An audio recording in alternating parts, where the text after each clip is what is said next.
Selamat datang di channel Natalius Nata. Pada video kali ini saya akan berbagi tentang soal-soal pedagogi guru yang sering muncul dan melegenda setiap tahun, lengkap dengan pembahasannya. Namun bagi Anda yang belum subscribe channel ini, silahkan klik tombol subscribe dan bunyikan loncengnya. Dan sukai video ini dan tuliskan komentarnya serta share. Nomor 1. Jika suatu kompetensi dasar tertulis mengidentifikasi jenis-jenis tumbuhan umbi-umbian untuk membuat makanan yang bermanfaat, maka rumusan indikator yang bisa dikembangkan oleh guru pada tingkatan C3 yang tepat adalah: A. Memisahkan jenis-jenis umbi-umbian yang bagus untuk membuat makanan ringan.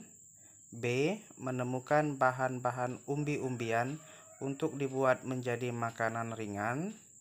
C. Menuliskan nama-nama umbi-umbian yang bisa dibuat makanan ringan. D. Membuktikan jenis-jenis umbi-umbian yang cocok untuk dibuat makanan ringan. E. Menggunakan jenis umbi-umbian untuk membuat makanan ringan. Pembahasan tingkatan kognitif. Contoh kata kerja operasional adalah sebagai berikut. Sesuai dengan pertanyaan nomor 1 ini, diminta untuk melihat tingkatan pada C3. C3 yaitu tingkatan menerapkan, terbagi menjadi melaksanakan, melakukan, melatih, membiasakan, membedakan, menyelesaikan, dan menggunakan. Nah, di sini untuk yang C3 itu pilihan jawaban yang benar adalah yang E, yaitu ada kata menggunakan.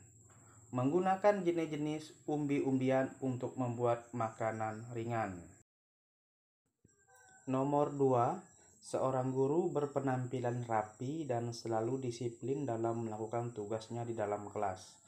Hal ini dilakukan guru supaya bisa membuat siswa menirunya untuk juga selalu rapi dan disiplin. Berdasarkan contoh di atas, sesuai dengan teori belajar dari A. Edward Lee T, B. Pavlov, C. Skinner, D. Bandura, E. Vygotsky. Pembahasan.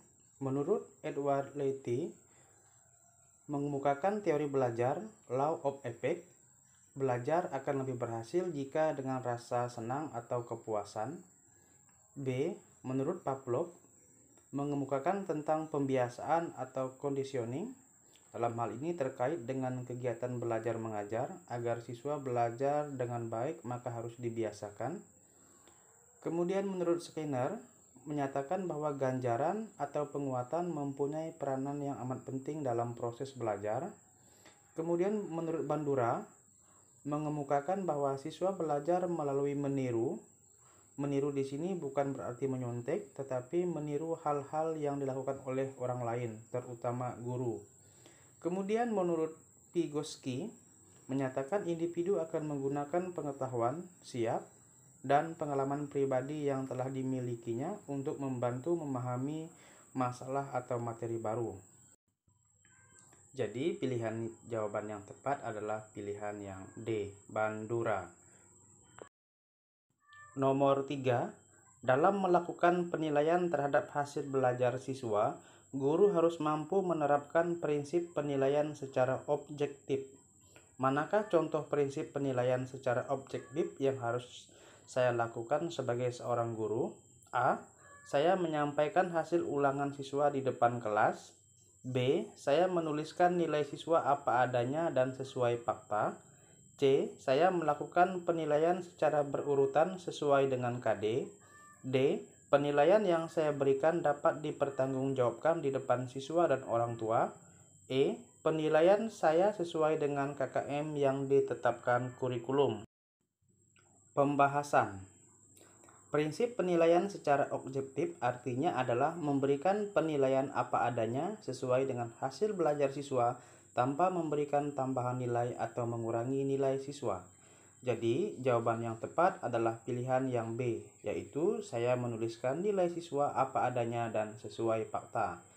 Sedangkan pilihan A ini berkaitan dengan penilaian terbuka.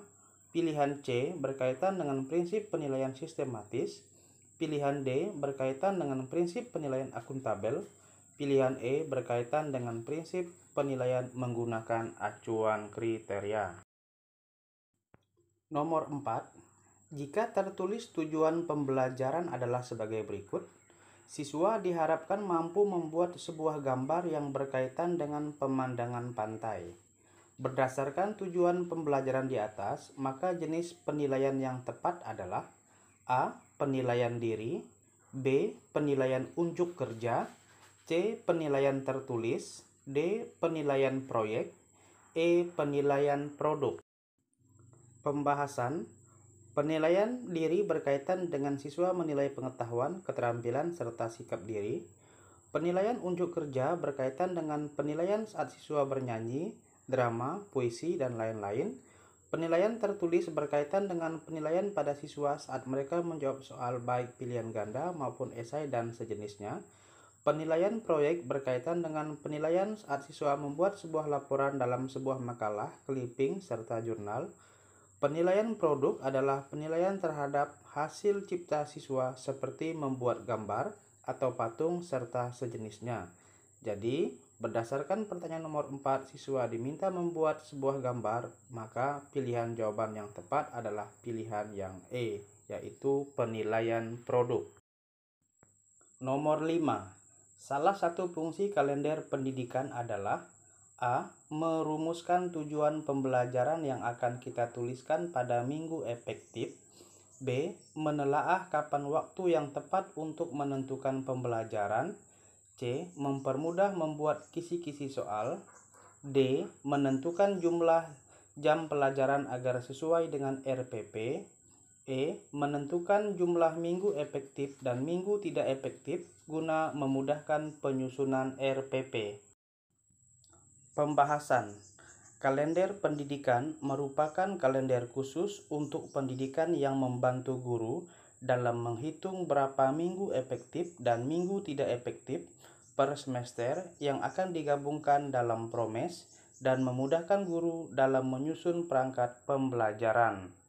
Berarti, berdasarkan pengertian ini, maka pilihan jawaban yang tepat adalah pilihan yang E.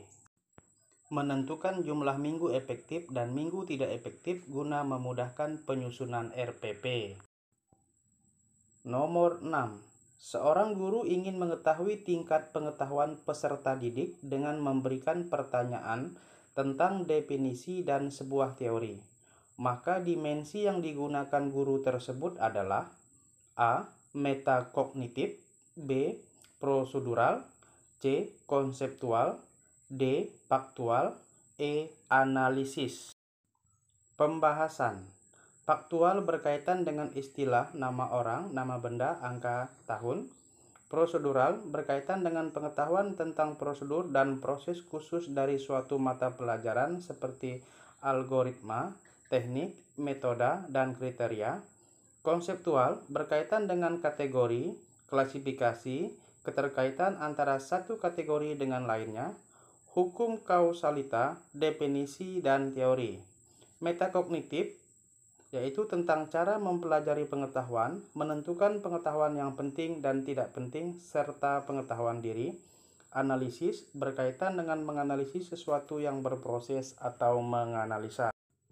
Jadi, jawaban yang tepat adalah C, konseptual. Karena konseptual berkaitan dengan pertanyaan tentang definisi dan sebuah teori. Nomor 7. Seorang guru memberikan kegiatan pengayaan dengan cara melakukan proses pengayaan agar siswa dapat memahami berbagai disiplin ilmu. Maka, jenis kegiatan pengayaan yang tepat adalah A. Pemadatan kurikulum, B. Berbasis tema, C. Pembelajaran mandiri, D. Belajar kelompok, E. Belajar mengkaji. Pembahasan. Pemadatan kurikulum yaitu memberikan materi yang belum dipahami siswa, mengkaji yaitu memperluas pemahaman siswa, belajar mandiri yaitu mempelajari sendiri materi yang diminati siswa, belajar kelompok yaitu mempelajari materi secara bersama-sama, berbasis tema, yaitu memahami materi dari berbagai disiplin ilmu. Jadi, pilihan jawaban yang tepat berdasarkan pertanyaan nomor 7 adalah pilihan yang B, berbasis tema. Nomor 8, seorang guru harus mampu menerapkan pembelajaran saintifik. Manakah yang bukan tahapan dalam pembelajaran tersebut? A. Mengasosiasikan, B. Menanya, C. Mengkomunikasikan, D. Mengamati, E. Menjawab. Pembahasan. Pembelajaran saintifik terdiri dari 1. Mengamati, yaitu mengamati lingkungan sekitar sesuai materi. 2. Menanya, yaitu membuat rumusan pertanyaan dari hasil mengamati. 3. Mengumpulkan informasi, yaitu mencari sumber data dan informasi. 4. Mengkomunikasikan, yaitu mengolah data dan informasi. 5. Mengasosiasikan, yaitu mempresentasikan di depan kelas. Jadi, pilihan jawaban yang tepat yang tidak terdapat dalam tahapan pembelajaran saintifik adalah pilihan yang E, menjawab.